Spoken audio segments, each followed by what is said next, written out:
This is a question that many people struggle with, whether they're Christian or Jewish or agnostic or atheist. And that is, why am I here? What is my purpose? I know I exist, but why? The question of why.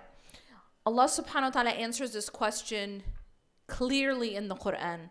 وَمَا خَلَقْتُ الْجِنَّ وَالْإِنسِ إِلَّا لِيَعْبُدُونَ.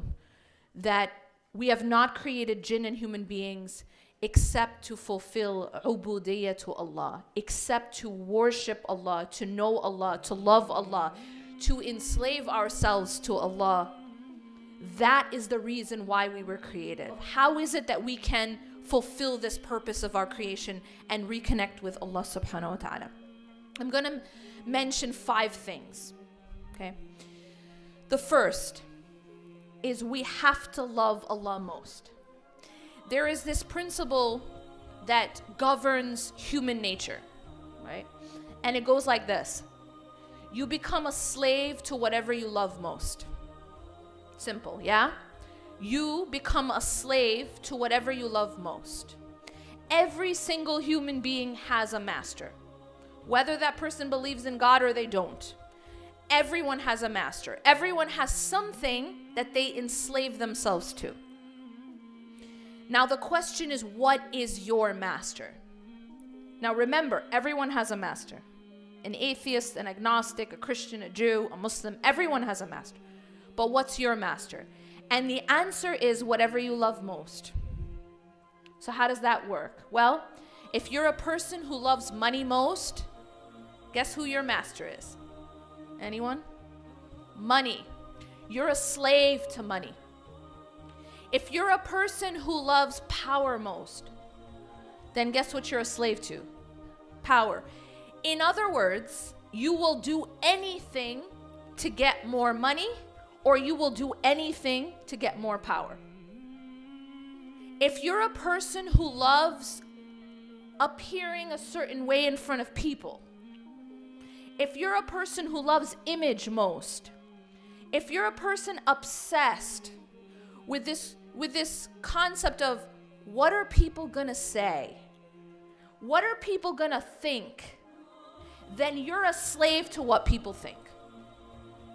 You're actually a slave to what other people say. That is your master.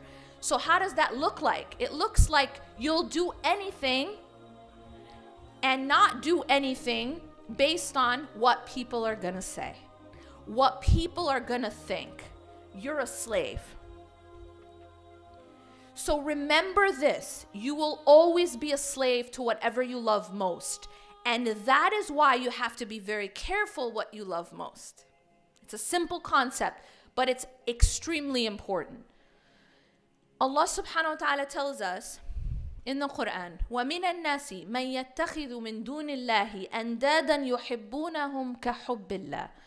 That there are from among people those who take rivals with Allah. Now when you think about shirk, typically when we think shirk, we think praying to an idol, right? Or saying that God is 3 or has a son. This is shirk for sure. But in this ayah, it's talking about a different type of rivalry that we take with Allah subhanahu wa ta'ala. يُحِبُّونَهُمْ كَحُبِّ اللَّهِ.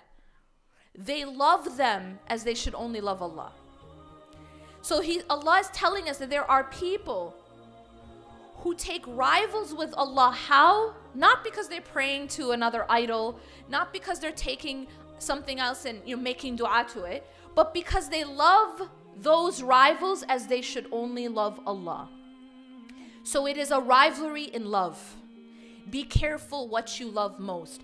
Make sure that you love Allah most. More than your money, more than your career, more than your family, more than power, more than what other people think. That it is not about what other people are going to say or what other people are going to think or what does society say, but what's most important to you is what does Allah say?